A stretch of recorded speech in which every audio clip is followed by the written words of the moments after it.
atención, amigos, porque lo que os vengo a contar hoy es una historia que os va a dejar helados, una auténtica carnicería emocional que demuestra cómo el éxito más brutal puede devorar el alma y el amor de las personas. Imaginaos la escena, Springtime, la televisión en su máximo apogeo, millones de personas enganchadas, un evento de lujo, el meeting point de toda la farándula española para recibir a la mismísima Rosalía en La Revuelta. Están todos, Pedro Almodóvar, Manuel Carmena, y allí, en mitad de un gag, intentando mantener la sonrisa, está Javier Calvo. Pero la imagen tiene una grieta, una fractura que congela la sangre, un vacío imposible de ignorar. Falta Javier Ambrosi.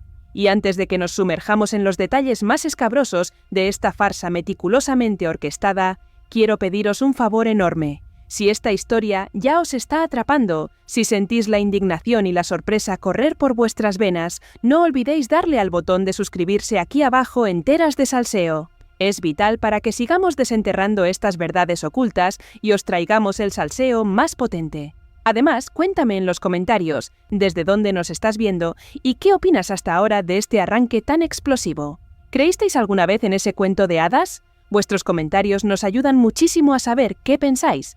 No es una ausencia cualquiera, amigos, no es un simple problema de agenda o un despiste de última hora, no me seáis ingenuos. Era un vacío imposible de ignorar, porque ellos no son simplemente dos personas, no, ellos son los Javis, una entidad indivisible, un paquete que no se concebía por separado, el faro absoluto de la cultura pop española. Ver a uno sin el otro en un evento de esa magnitud, en ese plató, en el centro del huracán mediático, no era una casualidad, era una confirmación, una bofetada a la cara de todos los que aún creían en la fábula. Esa silla vacía, ese hueco en la pantalla, era la materialización fría y brutal de un rumor que llevaba meses, quizás incluso años, susurrándose en las fiestas más exclusivas, en las redacciones más secretas, en los camerinos donde se cocinan los chismorreos más jugosos.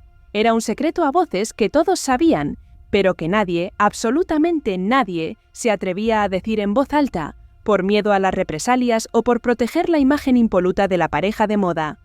La presencia solitaria de Calvo, intentando mantener la comedia mientras su mundo se partía en 1000 pedazos, era cualquier cosa menos cómica. Era trágica. Era el prólogo desgarrador de un final inevitable.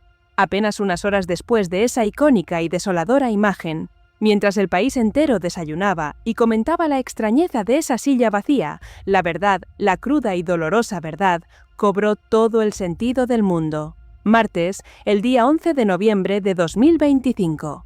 El diario El País pulsó el botón rojo, el botón de la bomba informativa que sacudiría los cimientos de toda una industria, de toda una generación, de todos los corazones que habían creído en su historia. La noticia estalló con una violencia inusitada. Los Javis, la pareja creativa y sentimental más influyente, más poderosa y, lo que es aún más impactante, más querida de España, había roto.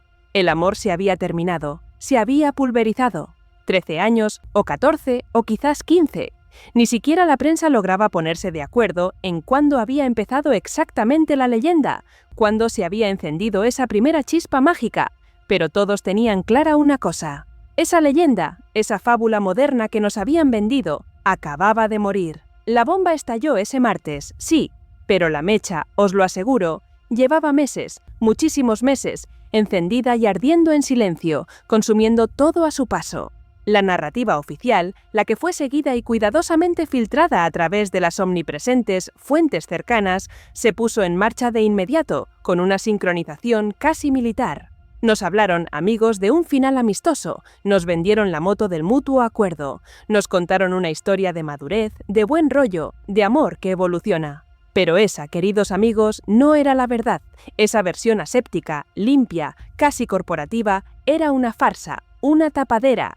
La verdad, la cronología oculta que hemos podido reconstruir después de un trabajo titánico, una investigación a fondo, revela una historia mucho más larga, infinitamente más compleja y, lo que es peor, mucho más oscura de lo que nos quisieron hacer creer. Una disolución fría y calculada, gestionada durante meses con la misma meticulosidad con la que se prepara un estreno de cine de gran presupuesto. La decisión, según la prestigiosa revista Vanitatis, no era ni de noviembre, ni siquiera de otoño. No, La decisión llevaba casi tomada desde el pasado verano. El punto de inflexión, el momento exacto en que el amor dijo basta, se produjo entonces bajo el sol implacable de los meses estivales.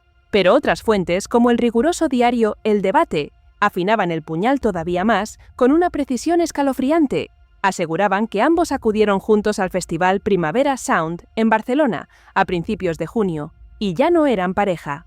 Deteneos un momento a pensar en la magnitud de esto, amigos. Junio, julio, agosto, septiembre, octubre, noviembre, casi 6 meses, un semestre entero, un periodo larguísimo en el que los Javis, la pareja ideal, la pareja bandera de la modernidad, gestionaron una fachada pública absolutamente impecable. 6 meses de sonrisas forzadas en alfombras rojas, 6 meses de proyectos conjuntos, de apariciones perfectas, de mensajes en redes sociales que fingían una intimidad que ya no existía. 6 meses de una mentira colosal.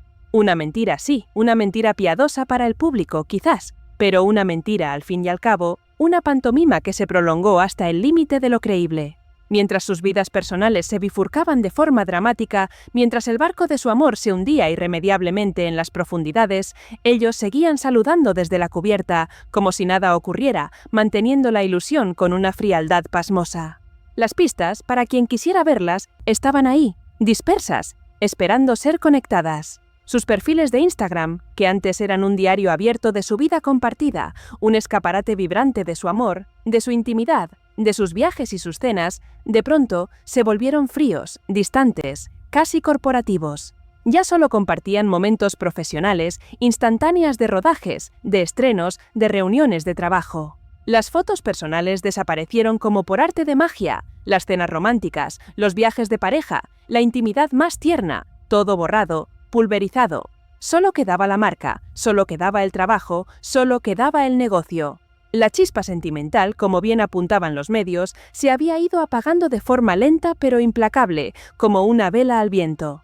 La vida conyugal, la vida de pareja en el sentido más íntimo, se había reducido al mínimo, a la pura y dura formalidad. Sobrevivía, eso sí, el negocio, el imperio que habían construido con tanto esfuerzo y pasión, pero el amor, el que dio origen a todo, estaba irremediablemente muerto. Y la estrategia de contención, la desesperada táctica para mantener el secreto, fue activísima, casi frenética. Apenas hace un mes de la confirmación oficial, solo unas semanas antes de que todo saltara por los aires de forma inevitable, un portavoz oficial de la pareja, de forma categórica y sin dudar, lo negó todo. Sí, desmintió la crisis a un medio como Yotel. Mintieron, nos mintieron a todos en nuestra cara, con una sangre fría que ahora, con la verdad al descubierto, nos deja boquiabiertos. Pero la aparición de Javier Calvo, solo, desoladoramente solo, en la revuelta, hizo la situación insostenible, inaguantable. La presión mediática, la presión social, era ya demasiado. La silla vacía, ese fantasma en el plató, gritaba demasiado alto, su silencio era ensordecedor. El dique de la negación, ese muro de mentiras y apariencias construido con tanto esmero durante 6 largos meses, o incluso más, se rompió con un estruendo ensordecedor. Y fue entonces, amigos, cuando la narrativa oficial,